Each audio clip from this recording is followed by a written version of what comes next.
Episode 3 of Tatami Galaxy is centered around directionality, and Ryoutarou Makihara, who is the storyboard and episode director, enhances the difficulty and ambiguity of decisions with this anime-only material.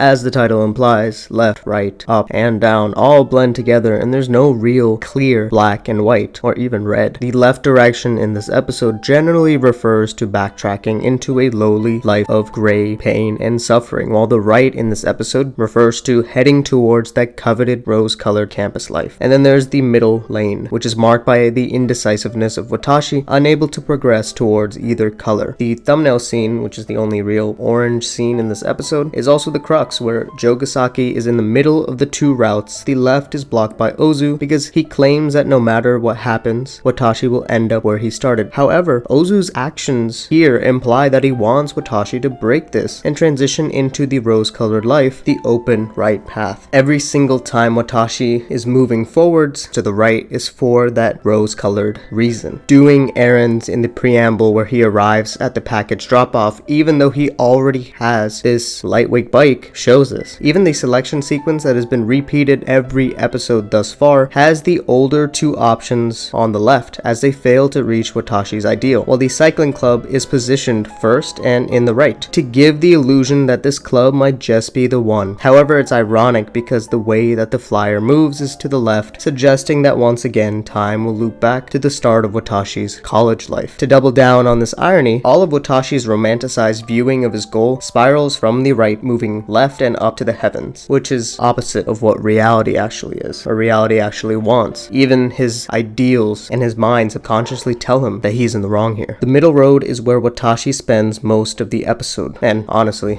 most of the series, but we're not there yet, we're just on episode 3. From the preamble, we see that it supposedly takes a lot of sacrifice to get the rose color, where most of the rose-colored activities take place on the right stage, while the blue-colored activities take the left stage. However, in the end, when he talks about a perfect life, the bikers, his club, on both sides are actually blue, and the rose petals at the end of the sequence is not reality, as he gets his bike stolen from him immediately afterwards. Watashi riding his competitive cycling bike actually misleads both the audience and Watashi, as the first scene of this episode is in the opposite direction of his romanticized ideals. He's moving down and to the left while claiming that he has it all. While going on a run with the boys at his club, he tries his hardest and is the slowest, but this is still better than no progress at all, like his gray high school life, where whatever direction he goes, it all feels like wasted effort, so much so that it might as well be worth it to just stay in the middle. At the bike's parts shop, the rose petals are actually on the left side, while by the time it takes him to actually get the lightweight bike, the petals are long gone, even if he is heading to the right at an impressive speed. The series is trying to tell us that the time it takes to get to your destination isn't really that important, whether slow or fast, as we see both spectrums that result in failure. That maybe it's okay to go back to a gray lifestyle if it's something that you actually choose. Manami is entered into the race from the left side, and even though Watashi gets a late start and struggles to get up those hills on the right, it is still the same as him in his club, making a genuine effort instead of relying on a gimmick. That even after losing, having the drive to go back to the beginning is okay and even encouraged. And even more importantly is, with Akashi's introduction this episode, is the fact that perspective matters when looking at directionality. This is why it seems like there's conflicting answers and messaging in this episode, and that's because of the shallow 2D approach to success. Watashi, after getting back to town, is stationary, but the camera is moving left, creating a false sense of regressiveness. Watashi waking up, seeing Akashi's bike and her back may seem like a neutral middle position at first, but we soon realize that she's taking him backwards. Akashi and the Birdman team say that it's okay to be just the way Watashi is, and that's frankly shocking. So shocking that for the first time Watashi takes the dangling opportunity that's always in the middle center of his tatami room and forces negativity on it, because like Watashi, all we hear in life is that stagnation is not good. Not changing is frowned upon. Progress needs to be made for success to occur. So Watashi defaults to these societal norms and bulks up. His training on the stationary bike should seem like no progress because there's no actual movement, but the camera pushes his achievements forward. If Akashi is off to the left, the future of his endeavors should expand to new women, and the eyes to the right, although he only puffs his chest in the direction of Akashi because, well, she is all that matters, no matter what direction she's in. Like we were talking about perspective and how it is vital for that rose-colored life, it's also just as important to understanding people as we see in the case of Jogasaki, because there's a degree of separation compared to how he was in the film club in episode 2. Watashi sees Jogasaki in such a brighter light, and we will continue to see characters reveal more angles to themselves as the circumstances change around them. Watashi's Birdman visualizations are the only type of idealism that is positioned in the proper way of a dream actualized, moving right and upwards. This deviation is specifically used to contrast the reality where Watashi moves left and downwards on the actual Birdman, that even if the rose petals flow to the right, a rose-colored campus life is different from reality. Making false assumptions like Watashi's muscle building or his perfect life runs counter to his actual life, as there is no pedaling needed for Watashi to be there for Akashi. It's okay to just exist. This episode was really fun to digest, chew, and spit back out to all of you. Let me know your interpretations of the movement of this episode that ties so amazingly well with the act of cycling. And